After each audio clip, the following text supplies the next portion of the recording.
सास बनी चुड़ैल, बहू की आई शामत। एक गांव में राजू मिस्त्री का परिवार रहता था। राजू शहर में जाकर मिस्त्री का काम करता था और गांव में उसकी माँ और बीवी सुधा रहती थी। पिता के देहांत होने के बाद से माँ थोड़ी बीमार रहने लगती है, लेकिन उसकी खड़ूस बहू दिन रात उससे ही काम करवाती रहती थी। बहू, अरे बुढ़िया, अभी तक सो रही हो? उठो, सुबह के 4 बज गए हैं। उठ और बर्तन मांज, फिर झाड़ू पोछा कर देना। आज तेरा बेटा शहर से आ रहा है। अरे बहू, मेरे को रात में बहुत बुखार था, मेरी हिम्मत नहीं हो रही है कि मैं काम कर सकूं। अरे अरे चल उठ, ये तो तेरा रोज का बहाना है। कोई बुखार नहीं है तुझे, काम चोरी है बस तेरी, काम चोरी। चुपचाप से उठ जा, वरना तेरे बेटे से तेरी सारी हरकतें बता दूंगी। बहू, तू क्यों मेरे बेटे से मेरी झूठी बात बताती है? मेरा बेटा भी अब मेरी नहीं सुनता है। चल चल, बातें कम कर और काम ज्यादा कर।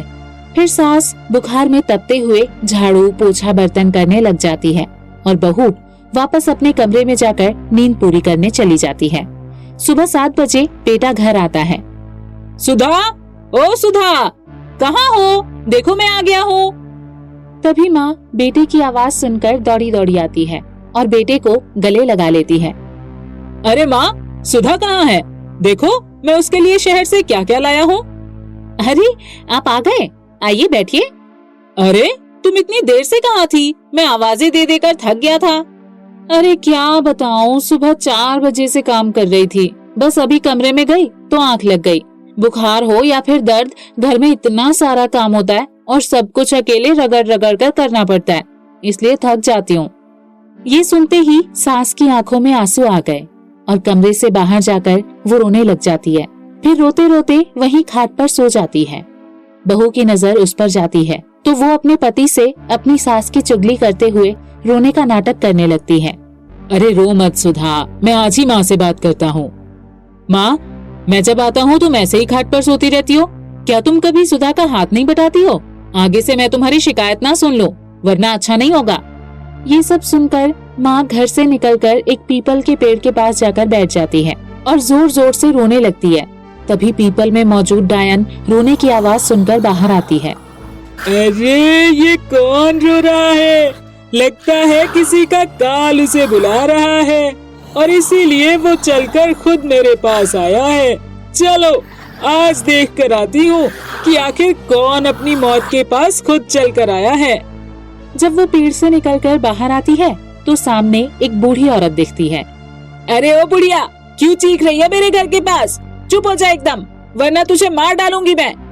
बूढ़ी सास उस डायन को देखकर जोर से डर जाती है और चिल्लाने लगती है। अरे बचाओ, अरे बचाओ। अरे बुढ़िया, चुप, एकदम चुप।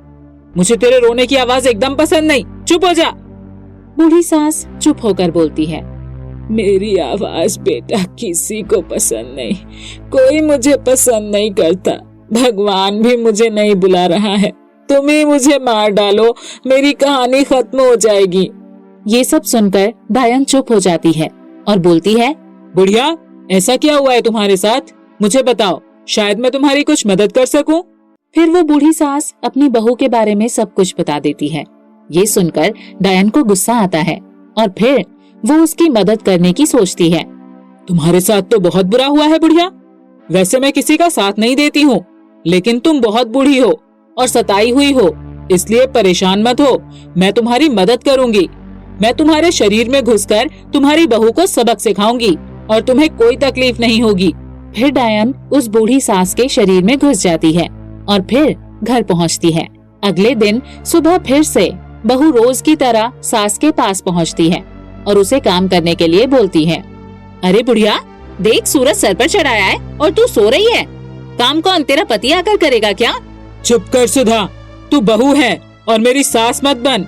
चुपचाप अपना काम कर जाकर, मुझे आदेश मत दे। ओ बुढ़िया, तेरा दिमाग खराब हो गया है, क्या क्या बोल रही है तू?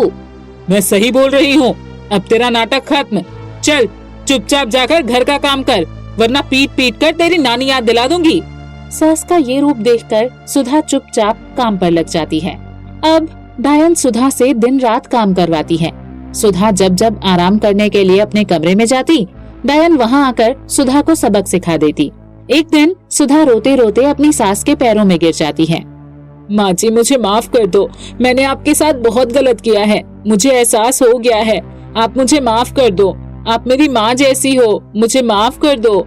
ये सुनकर डायन बूढ़ी सास के अंदर से बाहर निकल जाती है और डायन को देखकर सुधा घबरा जाती है और वो थर थर कांपने लगती है। सुधा, तू बहुत दुष्ट औरत है।